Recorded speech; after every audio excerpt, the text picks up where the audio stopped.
Hey, Manuel here from New Work by Design. In this video, I want to talk about where people get stuck when they implement new work. I think there's three main ways people get stuck. The first one is confusion. So I try to depict this with a kind of fog. It's hard to orient yourself. It's hard to know what's what and what to do next, because you can't clearly see. And the way I address this is that the 9 key practices that I think are necessary to create an environment that enables intrinsic motivation is clearly based on some base assumptions that I lay out, so people can really understand, well, why are we doing this and not something else? Why is it these 9 key practices and not 8 or 10? So that kind of gives people a coherent scaffolding so they can argue, well, yeah, now I understand, now I know this is why I should be doing this. And the second part is they often, even if people want to do something and they know what they want to do next, it's difficult to know where to start. And the way I address this is that in the course I provide templates for many things, like for instance decision making or creating a proposal for a decision rather.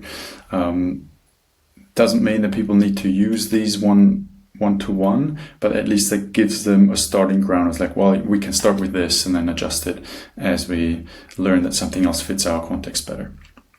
So that's the first part where I think people get stuck, is confusion. And the second one is overwhelm, and that is around, there's just too much information. People are literally drowning in all the things they can read and consume in books or on the internet.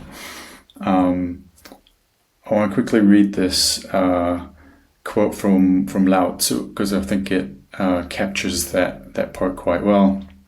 It says, 30 spokes are joined in the wheel's hub. The hole in the middle makes it useful. Mold clay into a bowl. The empty space makes it useful. Cut out doors and windows for the house. The holes make it useful.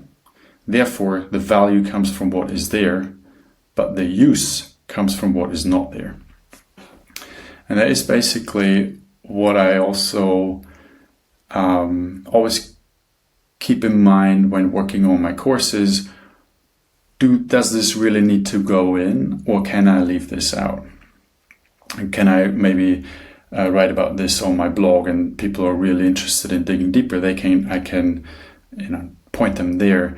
But I try to keep the course as minimal as possible.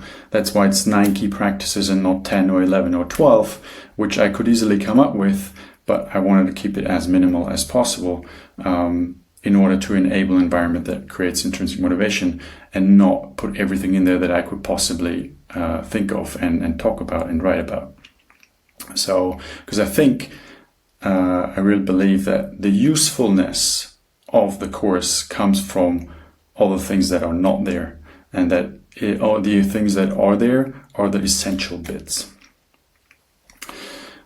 So that's the second part, overwhelm. And the third part where I think people get stuck, or rather not, well, it's kind of stuck on the other side, you can think of it as a pendulum, is that people who go onto the journey of new work, they overcompensate.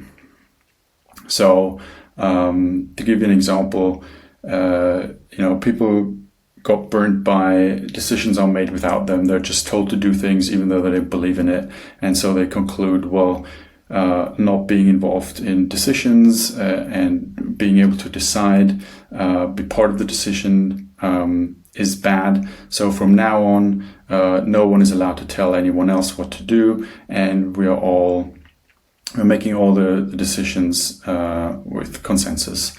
And I think that is overcompensating, because consensus is very expensive and not everyone needs to be involved in every decision. Similarly, with leadership, like people conclude, well, because I've been burned by a micromanager or by someone who's been too directive. Leadership is bad.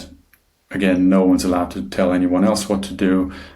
So we throw out leadership. And I think that, again, is overcompensating. I think leadership is a great thing, and nothing happens without leadership. Leadership is always there if you admit it or not. It's just the type of leadership you want. You want a more inclusive leadership, by leaders who convince others that this is the right path to go, and others follow out of their free will. So I describe a few of these traps in the course as well, that I've seen companies step into, so you can hopefully avoid them, or at least notice them earlier when you're in them, and course correct. So that's the three main things where I see that people get stuck in implementing new work. Hope that helps and gives you a clearer picture of what to look out for.